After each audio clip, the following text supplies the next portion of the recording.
bagaimana kabarnya? Insya Allah dalam keadaan sehat selalu ya. Amin. Amin. Pak Nurdin, sebelumnya kita pernah membahas mengenai bahasa dan budaya. Betul. Kali ini kita sudah kedatangan dua orang pemateri hebat. Dari sebelah kiri saya, boleh dong salam sapa dulu?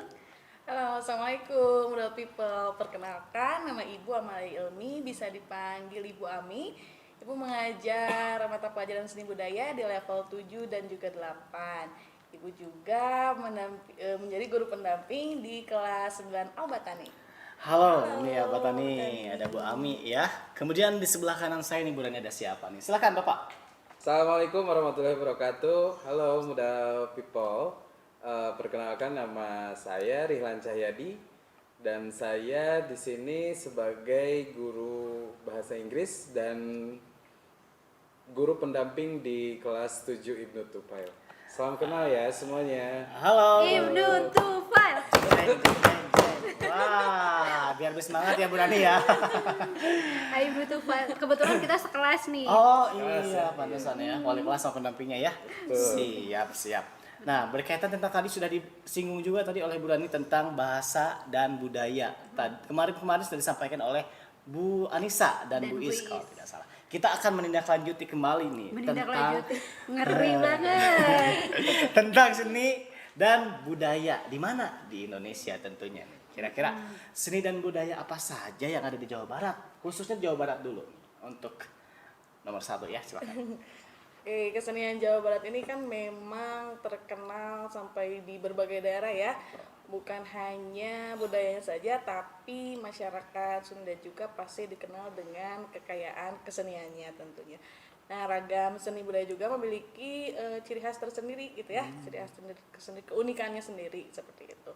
Nah, keunikan tersebutlah yang menjadi dan menimbulkan daya tarik bagi warga daerah ini gitu ya.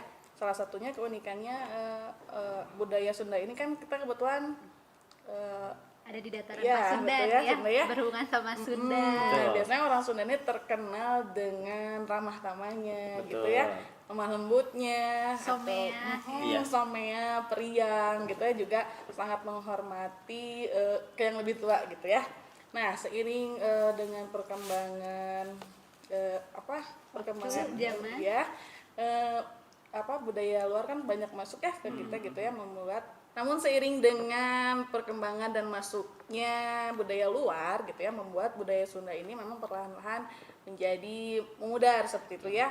Walaupun begitu, ternyata kesenian Jawa Barat ini masih dilestarikan hingga saat ini gitu. Nah, untuk seni dan budaya di Jawa Barat ini pasti sangat banyak ya macamnya. Yang pertama mungkin ada kesenian kuda lumping gitu ya. Pasti ada banyak juga lah yang sudah tahu ya, sudah mengenal. Nah, terus ada juga wayang golek ya, wayang golek, terus ada angklung gitu ya. Angklung. Nah, angklung ini kan tidak hanya di negara kita saja nih. Angklung itu udah sampai ke luar negeri sana gitu ya. Dan masih banyak lagi yang lain seperti kuda renggong ya, sisingaan, kesenian tarawangsa, begitu pun dengan tarian-tariannya, ada tari jaipong, tari topeng gitu ya. Pokoknya di Jawa Barat ini sungguh sangat luar biasa, keseniannya banyak banget ya. Sekali ya. Ternyata selain kaya seninya, budayanya, bahkan sampai terkenal ke Luar mancanegara. Iya, begitu. Contohnya yang ada di Bandung ya, salah satu kesenian ada di daerah Padasuka. Iya. Itu Saung Angklung Ujo. Ujo. Sampai diakui di luar negeri juga ya Bu Rani ya. betul Alhamdulillah. sekali. Kalau misalnya Ananda level 7 sampai 9 yang minggu-minggu lalu pernah belajar tentang materi life skill, kita juga membahas mengenai literasi budaya, khususnya angklung dari daerah Jawa Barat. Nah, kalau tadi nih dari Bu Ami selaku pakar seni dan budaya, kita mau coba nih nanya ke Pak Rihlan. Baik. Pak Rihlan, tadi kita sudah menyebutkan ada beberapa contoh seni maupun budaya yang ada di Jawa Barat. Seberapa pentingkah seni dan budaya di negara ini? Baik, dikatakan seberapa penting peran dari seni budaya terhadap bidang pendidikan itu sangat penting sekali ya. Kenapa? Karena dalam ilmu pendidikan atau dalam keperluan atau kebutuhan siswa dari otak kiri dan otak kanan itu kedua-duanya harus terpenuhi ya. Salah satu contoh yang sering yang sering siswa pelajari di sekolah itu adalah misalkan pelajaran matematik atau IPA ya. Nah itu semua itu hanya akan mengembangkan dari otak kiri saja, sedangkan untuk otak kanannya itu diperlukan media lain untuk menunjang pengembangan dari otak kanan, yaitu kita bisa sebut sebagai dengan pendidikan seni dan budaya ya. Kenapa? Karena itu bisa disebut sebagai media pengembangan kreativitas dan pengembangan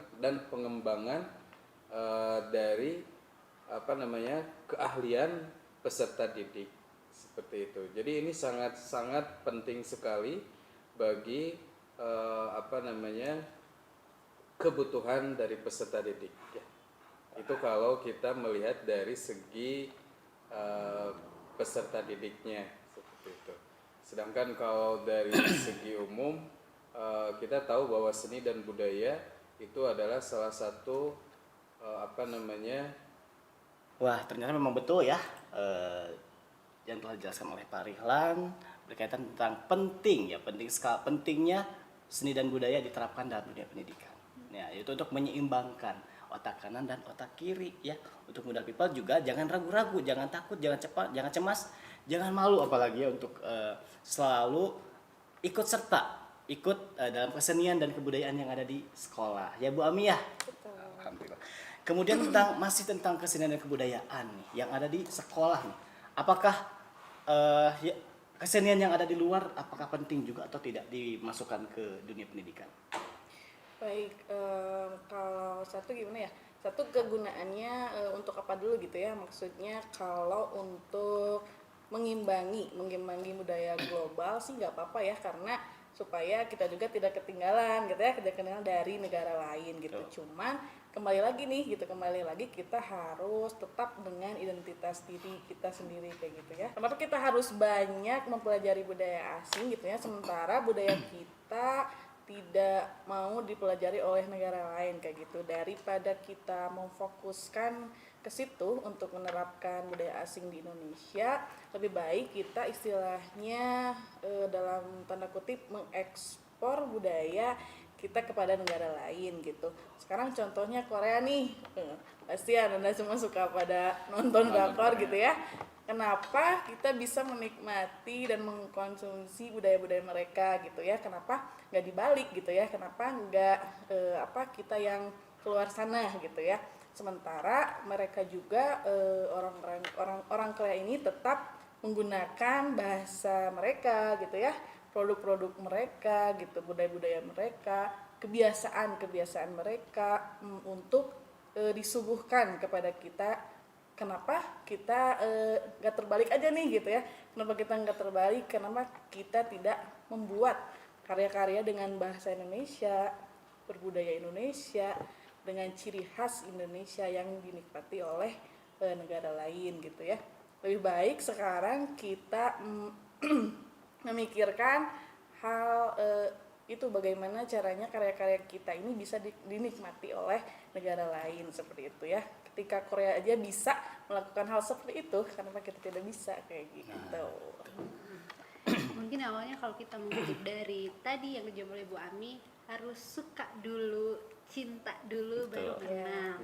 Mungkin alangkah lebih baiknya boleh saja kita menyukai atau melihat beberapa budaya luar, tapi mungkin langkah pertama atau yang paling utama kita harus mengenal dulu nih ada budaya apa sih khususnya di daerah Bandung ini. Setelah kita pertama mungkin ingin tahu dulu, mungkin nanti bisa timbul rasa suka, bahkan ketika sudah cinta bisa nih menyebarkan ke luar kota, ke luar provinsi, bahkan ke mancanegara.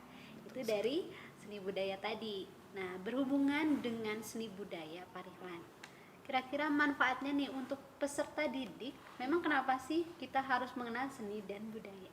Banyak sekali manfaat yang bisa kita dapatkan dari mempelajari seni dan budaya, yaitu kita bisa menanamkan rasa cinta untuk berkesenian ya, dan dan berkebudayaan yang ada di sekitar kita, ya. Terus kita bisa mengetahui budaya-budaya apa saja khususnya yang di daerah kita miliki atau yang dimiliki oleh Indonesia. Kita tahu di Indonesia banyak sekali budaya ya, kurang lebih ada 1.400 lebih ya, budaya, seni dan budaya yang dimiliki oleh Indonesia. Terus kita juga bisa mempelajari budaya dan seni ya. Contohnya yaitu tari jaipong ya, yang ada di Jawa Barat misalkan, terus ada tari merak, terus ada tari topeng itu dari Jakarta ya, dan lain sebagainya. Nah itu atau misalkan dari seni apa namanya, dari seni musiknya itu bisa kita bisa mempelajari angklung ya. Terus ada gamelan juga, Kecapi ya. kecapi. Nah itu sangat banyak sekali manfaatnya, dan itu bisa mempengaruhi atau bisa menjadi media pengembangan otak kanan yang sudah tadi disebutkan di awal. Nah, itu yang pertama. Yang kedua, manfaat untuk umumnya, kita bisa mempertahankan budaya lokal yang ada. Jadi manfaat kita apa namanya, mempelajari seni dan budaya itu salah satunya kita bisa mempertahankan budaya lokal yang ada. Terus yang kedua, memahami makna dan cara berinteraksi apa namanya, dengan budaya lain gitu Bu. Jadi contoh misalkan budaya yang ada di Jawa Barat dengan budaya yang ada di Aceh kan tentu berbeda. Nah, tapi kita mempunyai apa namanya, ciri khas masing-masing. Terus bisa saling memahami dan lain sebagainya. Itu salah satunya, yaitu untuk berinteraksi dengan budaya. Yang ketiga, sebagai bekal pentingnya pergaulan hidup juga ya, karena di dalam budaya itu apa namanya, diterapkan apa namanya, berhidup, Mungkin cara kita Cara berkomunikasi, berhidup, sosialisasi, cara bahkan ada berkomunikasi. adab-adabnya juga gitu ya, Pe. Seperti itu. Adab-adabnya ya, cara berkomunikasi, bersosialisasi itu di dalam budaya itu ada seperti itu. Terus bisa mengetahui unsur-unsur budaya yang lebih dalam lagi ya. Manfaat mempelajari seni banyak juga ya, salah satunya yaitu bisa mengekspresikan suatu perasaan dalam bentuk seni. Contoh misalkan lagu ya, nah itu kan seni ya.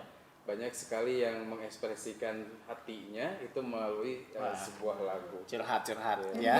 Terus bisa menghasilkan pekerjaan juga. Contohnya ya. Ya, salah satunya yaitu ada guru seni dan budaya. Tapi di lain dari guru, banyak sekali yang menghasilkan pekerjaan dari seni juga ya. Salah satunya misalkan penyanyi, terus pemain musik, terus pemain Aktris ya, aktor. ya, wayang ya, dan lain sebagainya. Terus bisa melatih kemampuan intelektual, imajinatif, ekspresi, dan keterampilan dalam berkarya seni. Jadi kita bisa lebih berimajinatif ya. Kalau kita sering mempelajari seni dan budaya, imajinasi kita itu akan lebih terbuka atau lebih luas lagi ya. Jadi banyak sekali lah manfaat-manfaat yang bisa kita ambil, yang bisa kita dapatkan dalam mempelajari seni dan budaya. Itu Iya. Wah, ternyata banyak juga ya manfaat dari kesenian dan kebudayaan. Tentunya itu sangat beruntung sekali ya, sangat beruntung ya bagi modal people, barangkali modal people yang ada di rumah sudah memiliki bekal minimal satu keahlian. Misalkan bisa bermain gitar, kemudian bisa bernyanyi ya seperti Bu Ami, itu bisa menjadi bekal juga, bahkan bisa menjadi pekerjaan ya.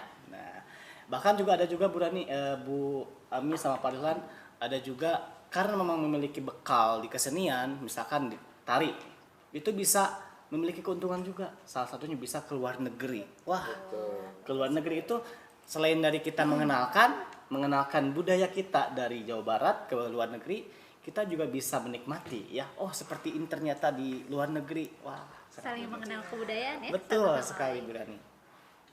Nah, setelah barusan disampaikan ya tentang manfaat kesenian dan kebudayaan khususnya untuk peserta didik yang ada di rumah atau modal people yang ada di rumah, apakah ada bagaimana cara melestarikan kebudayaan dan kesenian supaya tetap eksis nih, apalagi di zaman sekarang ya Bu Rani ya, yang karena memang tergerus ya. tergerus dengan budaya-budaya lain gitu. Bagaimana sih cara mempertahankan atau melestarikan budaya kita, khususnya di Jawa Barat?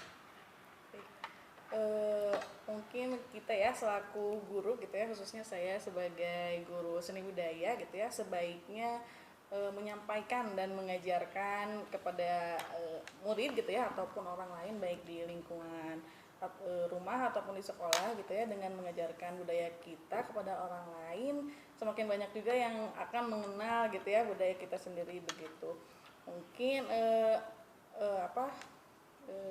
kita bisa memanfaatkan sosial media juga nih gitu ya. Kita bisa memposting foto atau video kesenian lokal gitu ya dengan budaya daerah Indonesia gitu, dengan memposting foto atau video tersebut juga secara tidak langsung sudah Publikasi ya. ya memperkenalkan budaya kita gitu kan ya. Terus mungkin dengan banyaknya budaya asing yang masuk gitu ya, sebaiknya kita menjadikan budaya sendiri kita sebagai identitas kembali ya, sebagai identitas diri. Meski budaya asing mungkin dinilai lebih gaul gitu ya, lebih modern gitu kan, tapi Indonesia nggak kalah juga kok gitu ya.